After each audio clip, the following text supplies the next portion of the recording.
लोकसंख्या वाढीच्या दरात घट झाल्याबद्दल राष्ट्रीय स्वयंसेवक संघाचे प्रमुख मोहन भागवत यांनी चिंता व्यक्त केली आहे।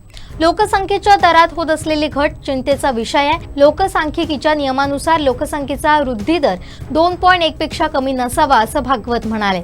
ते नागपुरात एका कार्यक्रमात बोलत होते। आधुनिक लोकसंख्या विज्ञानानुसार जेव्हा एखाद्या समाजाची संख्या म्हणजेच प्रजनन दर 2.1 पेक्षा कमी होतो तेव्हा तो समाज जगातून नष्ट होतो। त्या समाजावर कोणतेही संकट न येताही तो समाज नामशेष होतो। याच प्रकारे अनेक भाषा अनेक समाज नष्ट झालेत। त्यामुळे लोकसंख्या वाढीचा दर 2.1 च्या खाली जाता कामा नये असं भागवत यांनी म्हटलंय।